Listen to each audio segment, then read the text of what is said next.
Hey guys, what's up? IrishEmerald here, coach of your Wexford Wailords, and welcome to our Week 2 team building episode for the TDL, the Third Dimension League.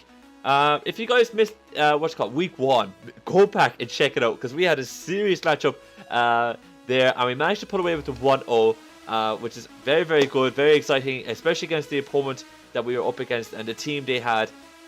But this week we're up against Hammer Time Stone, coach of the Holland Flareons. His Discord tag is in the description down below if you guys want to hook up with him or such or anything like that. But he has got a pretty scary team, and he's coming off literally a 1-0 loss, so as narrow as you can get when it comes to the margin. But he's coming off 1-0 loss, so he's looking to kind of bounce back. His team, you probably see it up above me now, but I'll just kind of run through it as well. He's got Jirachi, Togekiss, Weavile, Conkeldurr, Milotic, Darmanitan, Nidoking, Fortress, Tyrantrum, Leavanny, and Electros. Now that's a pretty scary team. Jirachi, Fortress kind of tend toward my my Terrakion. Conkeldurr can tear through my team. Nidoking can tear through my defensive mons as well. Darmanitan, you know, pretty scary mon as well. It can kind of nuke a few things on my team because it's so powerful. So he's got an awful lot of very bulky offense, as well as a lot of that flinching kind of shenanigans with Jirachi and Togekiss. So that's not too keen. And he's got a he's got Grey Hazard support and Fortress, and then as well Leavanny. He could bring Leavanny and bring the Sticky Webs, which can be quite annoying too. But we have answers to a few of the things he's going to bring. So let me dive right into what we're going to be bringing this week and why we're bringing it, the sets that we're having, and all that kind of fun stuff. So first things first, when I looked at his team, I saw that he's got 2 steel types. He's got a Milotic, he's got a Leavanny, and he's got a Togekiss. So he's got a few weaknesses to Rotom Heat, which we happen to pick up in free agency in replace of Zen. So Chard the Rotom Heat and Zen being Medicham. So Chard, our Rotom Heat, is going to be making his debut for us today, or this week. And I decided to go for a Choice Scarf set because the Choice Scarf set will be able to nuke things very, very hard, as well as being able to outspeed a lot of his threats. So we'll be able to outspeed a Jirachi, the Weavile. We won't be able to outspeed Choice Scarf the Manitan, but you know I could deal. We'll have other ways to deal with that. We'll outspeed the Leavanny. We can nuke the Togekiss as well. So it really does help a lot. This set. Let me just kind of dive in what we have. We have Overheat because that's our main fire type move on Rotom Heat. Full Switch Thunderbolt to give us a bit of switch initiative and some stab electric type moves to deal with Togekiss. And we have Hidden Power Ice to help deal with the Tyrantrum. So a couple of nice moves there that we decided to bring. And let me kind of just run through the EV. So we're bringing max special attack, modest nature to help us nuke things as hard as we can. Like even the fact that Nidoking actually resists us, at a max roll with this EV set, provided that Nidoking doesn't have any investment in SpDef, we're doing at maximum 90% damage to it. So even Nidoking doesn't want to kind of come in and eat a hit off this thing. If we're sitting there and he knows we're going to overheat, he'll have to bring in Milotic or something, and even then it's risk because I might predict that. So Rotom Heat with this Choice Scarf set puts a lot of pressure on his team, and I'm very happy to have it. The Hidden Power Ice is to kind of deal with the Tyrantrum a little bit. Max roll is kind of 60%. That's really, really nice. The Speed EVs here. Let me just drop this in defense. That's where I wanted to go. Because the 16 there, we want the odd number. But these Speed EVs allow me to outspeed Jolly Tyrantrum, max speed Jolly Tyrantrum when we don't have the Choice Scarf, and it also allows us to to outspeed Togekiss, because we outspeed Togekiss naturally, and I'm not predicting him to bring a max speed Togekiss. So we have plenty of speed EVs here to kind of outspeed a few of his faster threats. We won't be able to outspeed Choice Scarf Nidoking because if he's bringing max speed. But it is what it is. I can't be helped. I'm not really comfortable having Rotom Heat come in here against a Nidoking, but it is one way to deal with it if need be. And then after I just put the rest into bulk, 16 EVs into HP, and then 4 into kind of defense. So It's another way. It's another mon that we can bring in against a Choice Scarf Jirachi, which is actually a bit of a threat this week for me. So definitely want to be careful with that.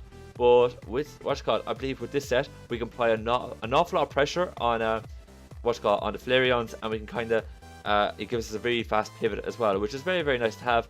And I'm hoping that Rotom Heat can put in the Defiance to work, maybe pick up a couple of kills, and we'll be aces. After that we have Sharps, our Scamry, rocking out with Spikes, Whirlwind, Roost, Drill Peck. 248 HP AVs, 84 attack, 172 in defense, 4 in Spadef with a impish nature. Pretty much getting a max HP with the odd number of HP, so rocks don't hurt us as much. And let me just kind of talk through this a little bit more. This defensive EVs allows us to be 3-hit KO'd by an Iron Fist Conkeldurr, an Iron Fist Thunder Punching Conkeldurr, right? That's a huge threat to this Scamry. So this amount of these EVs allow me to be 3-hit KO by it, so that's fine. And then the rest of these 84 EVs are put into attack to kind of allow Drill Peck to hit a bit harder, because Drill Peck, base 80, it doesn't, it's not as powerful as Brave Bird, but it doesn't give us the recoil, and the recoil was going to hurt us badly against the Conkeldurr. So running the Drill Peck this week. And then after, I'm just bringing in some Spike support, some Whirlwind to stop some phasing, and then Roost to get some HP back. I was originally going to go Rocky Helmet, but I ended up... I was originally going to go Leftovers, but decided to go Rocky Helmet because he has so many offensive threats that can kind of hurt me really badly, that Rocky Helmet's really going to hurt them just as much. Like the Choice Scarf actually can't really deal with the Scamry unless it has Thunderbolt knocking it back, and I just got to scout that before I kind of stay in here against it.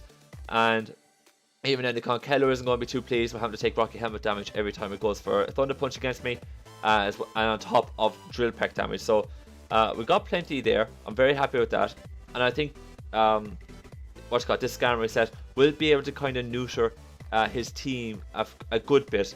I'm not expecting us to be able to kind of sweep him, but I just really kind of want to get enough shift damage off on these threats so that I can kind of come in later on and pick them apart. That's what I really want to do.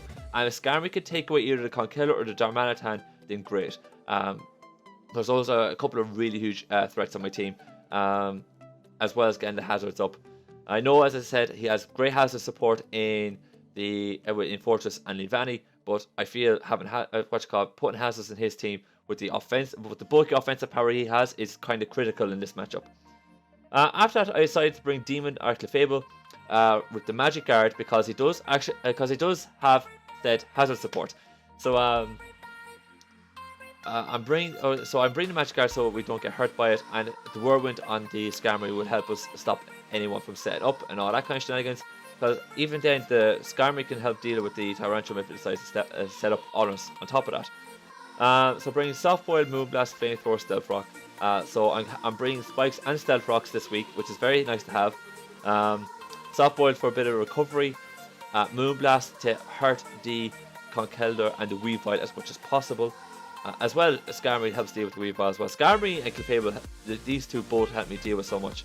And then Flamethrower to help me deal with the Jirachi, the Fortress, and the Levani. So we got a nice bit of fire coverage there. A nice bit of recovery between these two mons to help us kind of deal with his bulky offensive core. Granted, Nidoking kind of destroys these two mons, but I'm hoping to kind of bait Nidoking a little bit so I can bring in Renewniclus, which I'll get to in a moment. Pretty much the same set as last week. 248 in HP, so we get the odd number HP stat again. Max defense, bold nature. Really would just want to come in here, take sponge as much hits as I can, and just get Moonblast and Flamethrowers off. That's all I really want to do, and get hazards up to kind of help my Rotom Heat and my Terrakion, which I'll explain briefly, to kind of sweep late game. So after I decided to bring Bubbles, my Renewniclus with the Assault Vest again. This thing put into finance to work for us last week, but the set, or the EV setup is slightly different this week. As you guys know, I put a good bit of Spadef into Renewniclus to help deal with the Z Latios last week. this week, what I'm kind of doing is I want Reunitless to help deal with the Nidoking, because Nidoking wrecks me. If he brings Mega Horn Nidoking, you know, I'm kind of stuck there. If he brings that out, like with a mixed variant, which focuses basically on the special side, we're kind of done here. But you know, I don't really think he's going to do that, because I've loads of ways that can kind of come in on the Mega Horn, and if he does kind of bring that coverage, then kudos to him. He catches me out, fair play. But I'm bringing the AV set again, so I can kind of come in against the Nidoking and take a few hits. Coming against Air Slash, maybe take an Air Slash or two. Oh no, not the Air Slash, the Togekiss, and take an Air Slash or two. It's also potentially a way to deal with Conkeldurr, although this isn't my Conkeldurr answer, because Conkeldurr with knockoff will hurt me greatly. So same as last week, Assault Vest to boost our Spadef, Regenerator, so when we switch out we can get some HP back. And movesets is pretty much the exact same: Shadow Ball, Psychic, Energy Ball, Focus Blast.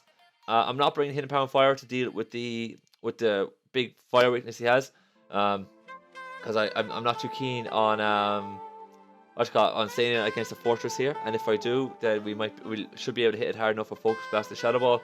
I've Energy Ball to help deal with the Milotic, because Milotic is a huge threat.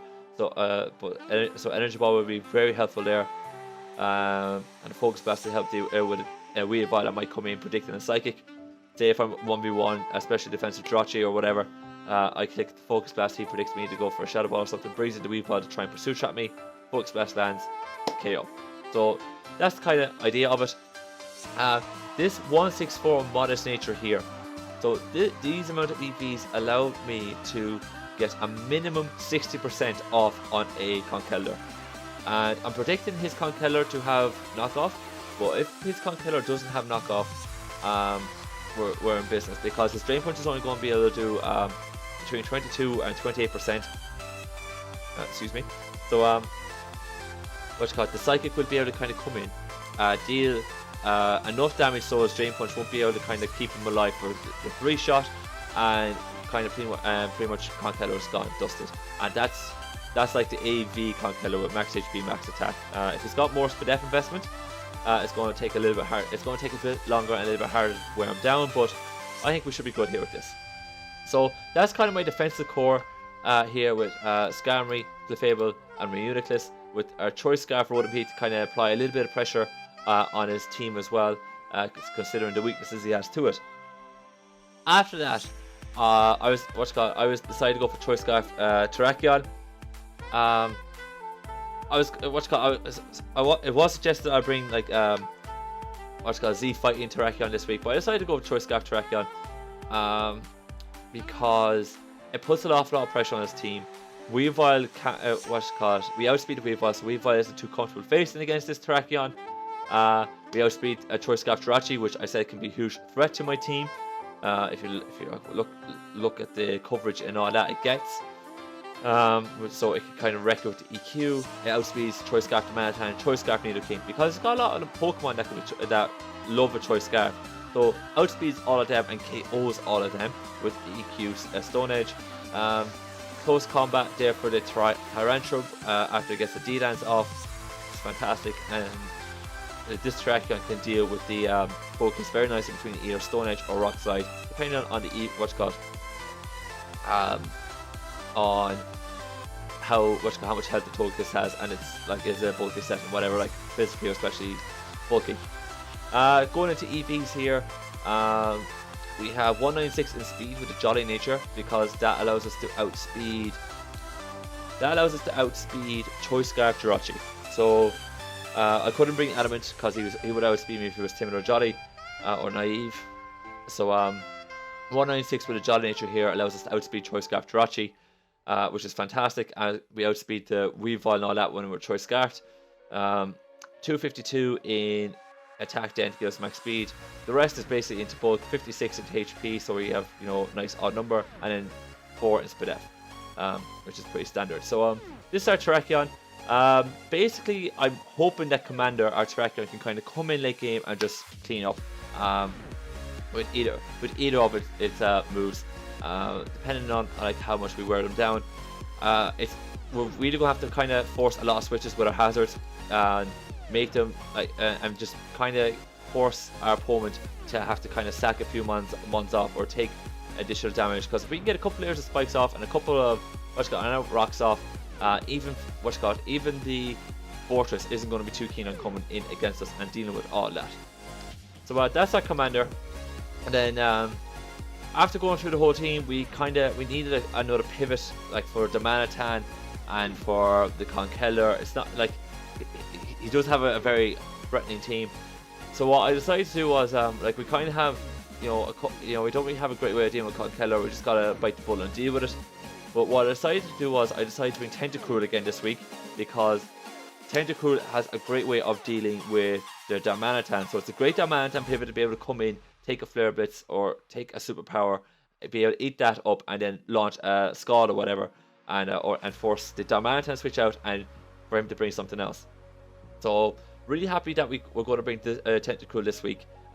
Max physical defense, max HP with 4 in special attack to help us sponge those Darmanitan hits a little bit more. We're bringing the Shuckleberry, so our Darmanitan's Earthquake isn't going to hurt us as badly as it will, because it will OHKO us. We're not going to OHKO Darmanitan with a Scald back, but we are going to but that coupled with Stealth Rocks make it really scary. So he could come in, go for the Earthquake, we live it, we get the Scald off, and by that point we can bring in our Skarmory. He's locked into Earthquake. He has to switch out then or sack the Darmanitan, and we pretty much have the Darmanitan as dead, either to the entry hazards or to maybe the Skarmory or the Rotom Heat coming in and being able to be immune to the choice Scarf locked Earthquake. So really happy with this Tentacruel. Acid Spray is to be able to kind of just hit or just land attacks on the Milotic and wear it down. So we can actually 1v1 the Milotic with this set, which is fantastic. Rapid Spin to stop Fortress and Leavanny setting up the most atrocious of hazards. And then Hidden Power Fire so that we can 2-shot the Fortress. So Fortress doesn't feel like you need to sit in front of Tentacruel and get hits off us and all day. We can be like, no, we're Hidden Power Fire in here. Good luck. Goodbye. See you later. So that's our team for this week. I am very confident that it's going to work out. I think we've kind of got answers to everything he's going to bring. We have to play very smart though. His team can punch holes in us if we make a mistake. So we got to be very smart. Watch what he's going to do. Make the correct plays, and we should be in line for the win. I'm pretty confident we can get the win this week. I'm very happy with the prep. Prep was fantastic this week.